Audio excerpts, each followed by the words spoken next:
안녕하세요. 해오름 선교방송 사순절 아침 말씀 묵상입니다.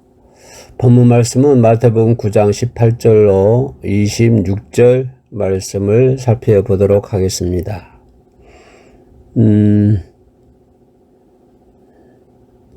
제목을 붙이자면 다짐, 마음, 이런 제목을 붙여볼 수 있겠는데요. 토머스 제이 스탠리라고 하는 사람이 백만장자 733명을 설문조사와 인터뷰를 통한 결과를 가지고 책을 썼는데 그 책 제목이 백만장자 마인드라고 하는 책을 썼습니다. 그는 책에서 마음의 중요성을 이렇게 말하고 있습니다. 마인드가 모든 것을 결정한다. 먼저 마인드를 확립하라. 이 말씀을 살펴보면 진짜 백만장자들은 반드시 교육을 많이 받은 엘리트도 아니고 그런다고 해서 엄청난 유산을 물려받은 사람들도 아니다. 이런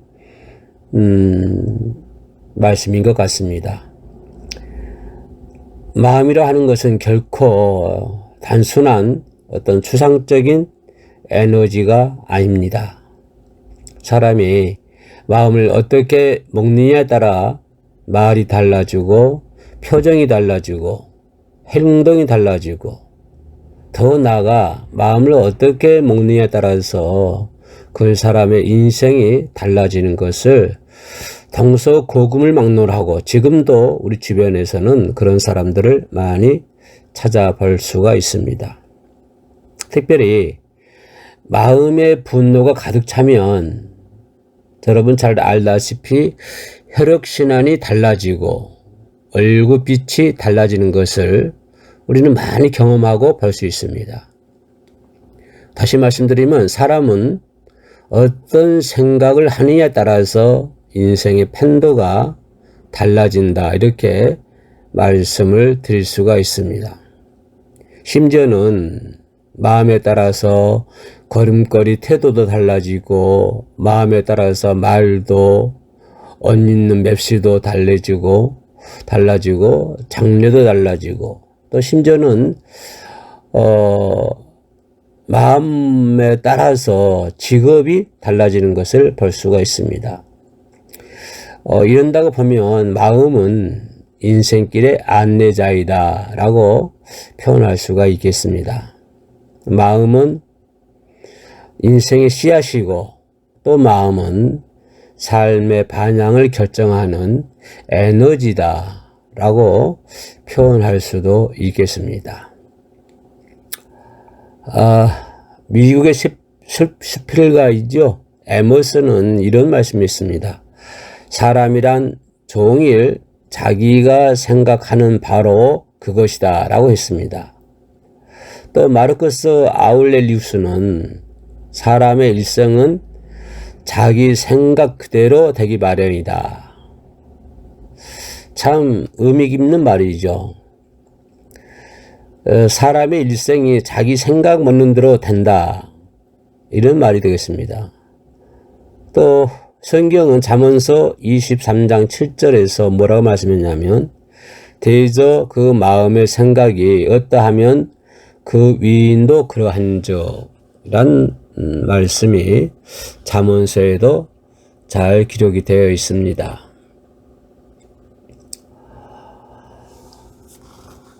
본문 오늘 21절 말씀 보면 제 마음에 그 겉옷만 만져도 구원을 받겠다. 이것이 12년 동안 헬루증으로 고생한 여인의 마음 다짐입니다.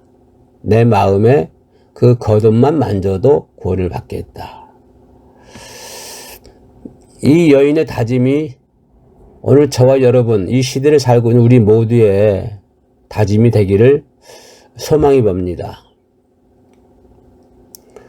이 여인처럼 많은 세월 동안에 풀리지 않은 문제가 있었습니까? 이 여인은 헬루증으로 12년 동안 풀리지 않은 문제가 있었습니다. 이 여인처럼 많은 세월 동안 고통을 준 상처가 있습니까? 많은 분들도 수많은 세월 동안 그 어려운 고통 속에서 상처 속에서 살아가는 사람들을 주변에 많이 있습니다. 뿐만 아니라 오랜 세월 동안 용서해야 되는데 용서하지 못한 그런 문제 가운데서도 살아가는 사람들을 많이 볼 수가 있습니다.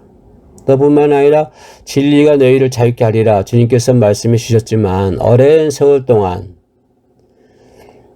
자유롭지 못하는 그런 문제를 안고 살아가는 것이 오늘 우리들의 모습이 아닌가 그렇게 생각을 해봅니다. 이 여인이 그동안 12년 동안 얼마나 많은 괴로움 속에 있었겠습니까? 그렇다 보면 이 여인은 그동안에 얼마나 괴로움 속에서 참 평안을 주지 못하는 걱정 속에 살고 있었겠습니까? 또 그것 때문에 얼마나 많은 세월 동안을 인생을 노예로 만들어버린 그런 것들이 있지 않았겠습니까? 이 세대를 살아가고 있는 우리 모두도 12년 동안 혈류증을 앓았던 그 여인처럼 오랜 세월 동안 자유롭지 못하고 고통과 괴로움 속에서 살아가는 사람들을 많이 볼 수가 있습니다.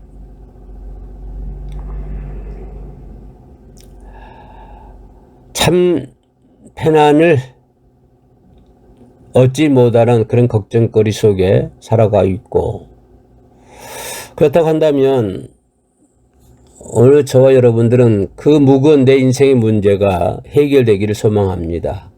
이 여인도 자기 인생의 무거운 문제가 해결되는 역사가 일어나지 않습니까? 그래서 새로운 마음을 가지고 출발하지 않습니까? 우리 모두도 22년 동안 혈류증을 앓았던 이 여인처럼 모든 문제가 해결되고 그런 마음 가지고 또 새로운 출발을 해야 될 줄로 믿습니다. 그런다고 해서 마음대로 모든 것이 다 되는 것은 아닙니다. 그러나 우리가 생각해 볼 수 있는 것은 마음에 따라서 인생은 행복해질 수도 있고 불행해질 수도 있다. 이 말씀을 제가 드리고 있는 것입니다. 다시 말씀드리면 마음에 따라서 인생이 성공할 수도 있고 실패할 수도 있다. 이 말씀을 드리고 있는 것입니다. 그렇다면 주님께서는 우리가 어떤 마음의 다짐을 하고 살아가기를 원하실까요?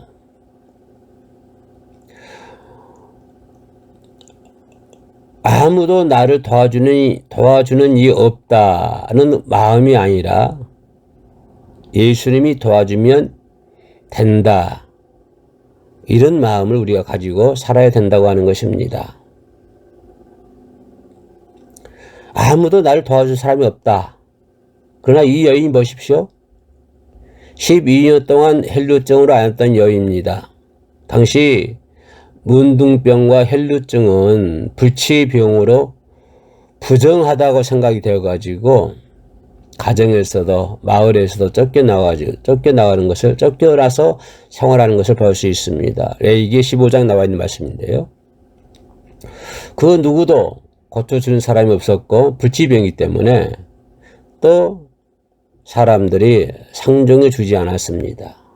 그냥 이 불치병, 문둥병, 혈루증 이렇게 앓은 사람이 있으면 그냥 짐덩어리로 생각을 했습니다.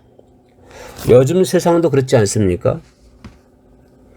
요즘 그 당시에 뭐 불치병, 혈루증, 문둥병 그런다고 생각하지만 지금은 어떻습니까? 힘없고 능력 없고 병들고 가난해지면 누가 환영해 준 사람이 있습니까? 이 문둥병자들처럼 이 혈루증 병든 자처럼 누가 환영해 주는 사람이 있나요? 지금도 힘없고 능력 없으면 누가 환영해 주나요? 심지어는 가정마저도 멀리하고 있지 않습니까? 이 여인에 대해서 마가복음 5장 26절에 이렇게 말씀해 주고 있습니다. 많은 의원에게 많은 괴로움을 받았고 있던 것도 다 협의하였으되 아무 효험이 없고 도리어 더 중하여졌던 차에 라고 이 여인을 설계하고 있습니다. 12년 동안 수많은 의사들을 만나봤지만 자신의 병을 고쳐주는 사람이 없었다고 하는 것입니다. 오히려 본문 말씀 그대로 괴로움만 더해갔다고 하는 것입니다. 그리고 다 협의하였고 아무 효험이 없다. 근데 더 문제는 그 병이 오히려 더 중하여졌다라고 성경은 설명해 주고 있습니다.